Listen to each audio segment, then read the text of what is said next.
dites non aussi souvent que vous le pouvez. Aujourd'hui, cette semaine, et faites-le sans donner la moindre justification.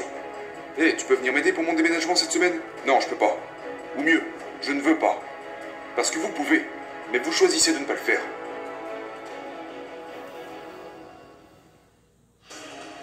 Quelles sont les tentations auxquelles vous cédez? Quelles distractions? Quelles sont vos peurs? Sur quoi est-ce que vous hésitez? Qu'est-ce qui vous empêche de faire ce que vous savez que vous devez faire? Identifiez tout ça, écrivez-le, et puis élaborez une stratégie qui vous permettra d'éradiquer les tentations et les distractions de votre vie. Les gars, vous ne devez pas chercher à être occupé. Productif, bien sûr. Efficace, performant, engagé, oui. Mais pas occupé. Les erreurs courantes. Numéro 1, les priorités obsolètes ou indéterminées. Numéro 2, les distractions. Et numéro 3, le syndrome du nice guy. Ok, donc, comment pouvons-nous traiter cela?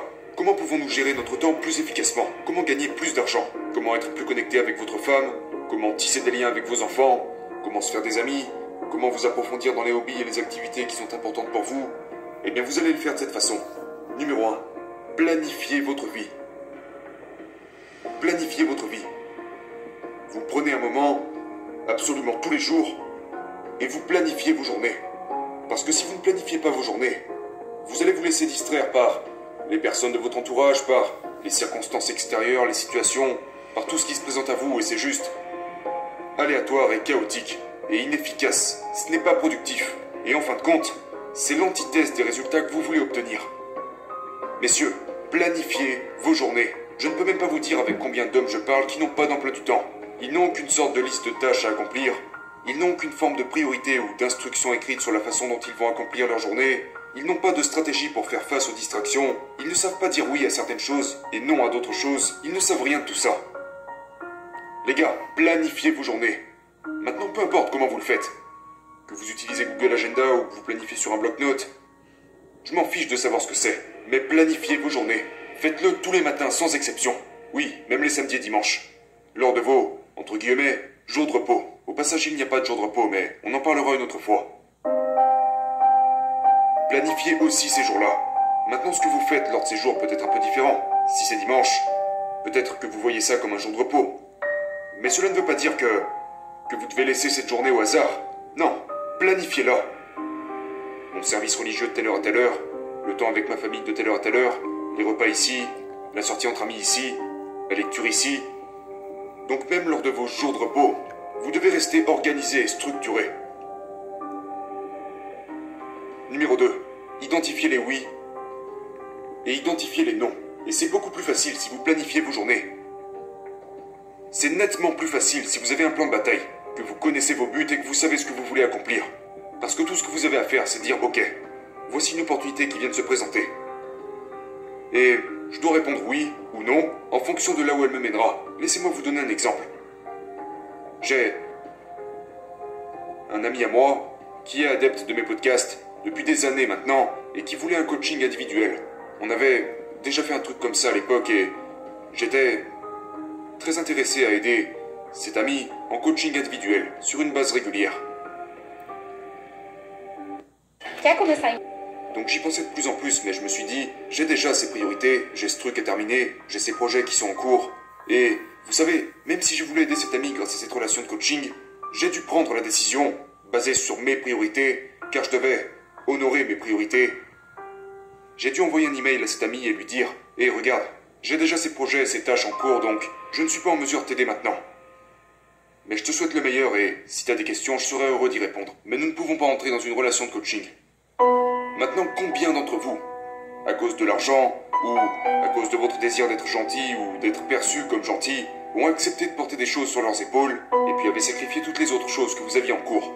Tous vos projets, toutes vos activités, vos relations, votre famille, toutes les autres choses qui étaient importantes pour vous. Bien sûr, beaucoup d'entre vous ont fait ça, et je vous avouerai que dans le passé, j'ai aussi fait ça. Mais je réalise, maintenant, que j'ai des buts, j'ai des objectifs. J'ai une vision pour mon futur et donc je mesure ces opportunités et ces choses qui surgissent devant moi et je me demande, sont-elles alignées avec les choses que je veux accomplir? Si c'est le cas, alors je dis oui. Si ce n'est pas le cas, alors ça sera non. Ce qui m'emmène au prochain point. Le point numéro 3 qui est, entraînez-vous à dire non. Je trouve curieux le fait que nous avons à pratiquer cela, mais nous le devons. je ne pense pas que nous soyons intrinsèquement doués à dire non en tant qu'espèce. Pourquoi? Eh bien, nous voulons nous montrer utiles. Nous voulons être perçus comme des membres contributeurs. Ce sont des comportements qui ont été intégrés en nous sur, non pas des milliers, mais des dizaines et des centaines de milliers d'années d'évolution. C'est un mécanisme de survie. Je dois être coopératif. Je dois être perçu comme un membre contributeur du groupe, parce que si ce n'est pas le cas, je serais banni. Et je pourrais potentiellement mourir. C'était le cas il y a 100 ans, 2, 3, 400 ans, 1000 ans. Mais ce n'est plus le cas aujourd'hui. Et donc nous devons évoluer. Et ça va être gênant, ça va être inconfortable, parce que c'est littéralement ancré à l'intérieur de vous. Le fait de coopérer avec d'autres êtres humains, quelle que soit la tâche en question. Nous voulons être gentils, nous voulons être coopératifs, nous voulons être utiles, nous voulons acquiescer quand nous le pouvons, nous voulons aider les autres. D'accord? Bien sûr que nous le voulons. Le problème, c'est que ça nous écarte de nos priorités et nous empêche de faire ce qui est vraiment important à nos yeux, de faire un travail formidable et concret. Je pourrais faire toutes sortes de travaux qui rempliraient mes journées, mais qui resteraient insignifiants dans ma vie, ou alors je pourrais passer beaucoup de temps à me concentrer sur les activités les plus significatives, qui m'apporteraient les meilleurs résultats pour moi et pour les gens que je veux servir, vous. Je pourrais être impliqué dans toutes sortes de conneries, mais je ne suis pas intéressé par ça. Je suis intéressé à faire le travail le plus important. Donc je sais à quoi je dois dire oui. Et si quelque chose n'est pas aligné avec ce que j'essaie d'accomplir, je saurais dire non. Mais il faut s'entraîner à dire non. Ça ne vient pas naturellement. La beauté de cela, c'est que ça devient plus facile avec le temps. C'est de plus en plus facile. Donc la première fois que vous allez dire non, ça sera dur. La deuxième fois, ça sera encore dur, mais peut-être pas autant que la première fois. Mais quand vous l'aurez fait 100 fois, vous serez devenu un pro pour dire non. Donc voici mon défi pour vous. Dites non aussi souvent que vous le pouvez. Aujourd'hui, cette semaine, et faites-le sans donner la moindre justification. Hé, tu peux venir m'aider pour mon déménagement cette semaine? Non, je peux pas. Ou mieux, je ne veux pas. Parce que vous pouvez, mais vous choisissez de ne pas le faire. Non, je ne veux pas. Point barre. Et vous ne donnez pas à qui que ce soit la moindre explication. Maintenant, si c'est un ami, vous pouvez donner une explication. Ce n'est pas ça que je dis. Si un ami me demande de faire quelque chose, et que je peux pas ou que je ne veux pas le faire, je vais probablement lui donner une raison. Et ce sera une raison valable, parce que sinon j'irai l'aider. Mais les gars, pratiquez et devenez bons à dire non. Et vous verrez à quel point votre vie deviendra meilleure.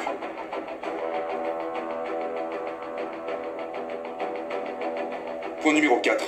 Éliminez les tentations et les distractions. Vous devez vous assurer que vous vous en débarrassez et que vous éliminez les tentations et les distractions dans l'absolu.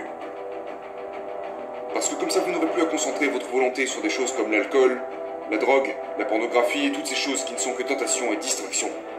Trouvez un moyen de complètement vous débarrasser de ces choses pour que vous n'ayez plus besoin d'exercer une quelconque sorte de volonté pour éviter de vous laisser piéger par ces distractions et ces tentations qui en temps normal vous affecteraient.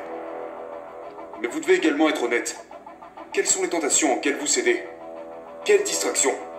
Quelles sont vos peurs? Sur quoi est-ce que vous hésitez? Qu'est-ce qui vous empêche de faire ce que vous savez que vous devez faire? Identifiez tout ça, écrivez-le, et puis élaborez une stratégie qui vous permettra d'éradiquer les tentations et les distractions de votre vie. Ok, point numéro 5. Ça va être intéressant. Faites plus en faisant moins. Faites plus en faisant moins. Nous, en tant qu'hommes, sommes remplis à ras-bord d'activités, de hobbies, de responsabilités, de tâches, de challenges, de ci, de ça, faire cette tâche, mener ce projet à bien, aller s'entraîner, tellement de choses à faire. Et si on n'y fait pas attention, on peut penser être super efficace à faire des choses qui en réalité n'ont aucune importance. Et on se piège nous-mêmes à croire que nous sommes efficaces.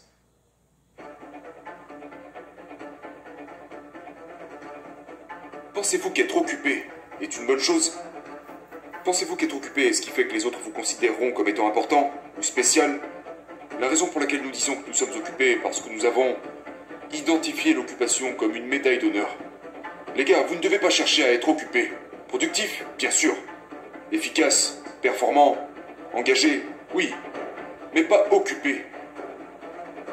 Alors comment éviter d'être trop occupé? Je vous l'ai déjà dit, dites non aux choses qui ne sont pas alignées avec votre vie.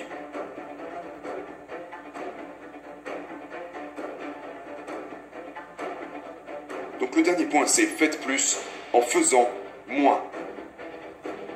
Mais soyez hyper efficace et productif, pleinement présent avec les choses que vous faites. Si vous travaillez, soyez pleinement présent et engagé à travailler. Si vous êtes chez vous en train de sauter sur le trampoline avec vos enfants, soyez pleinement engagé. Vous n'avez pas votre téléphone sur vous, même pas à portée de main. Soyez pleinement présent à ce moment-là. Et vous constaterez qu'en faisant moins, vous aurez peut-être une vie bien plus épanouissante et gratifiante. Et c'est de ça qu'il s'agit. Sur votre lit de mort, quand vous regarderez en arrière, vous ne vous direz pas « j'aurais vraiment aimé faire 100 000 $ de plus ». Ou j'aurais vraiment aimé, vous savez, rencontrer juste un client supplémentaire. Non, bien sûr que vous ne vous direz pas ça. Et ce n'est pas à moi de déterminer ce que vous devrez vous dire sur votre lit de mort. Mais je pense que la plupart d'entre vous savez exactement ce que vous avez à faire pour pouvoir vous dire ce que vous aimeriez vous dire à la fin de votre vie. Et je ne peux pas l'identifier pour vous. Vous devez l'identifier.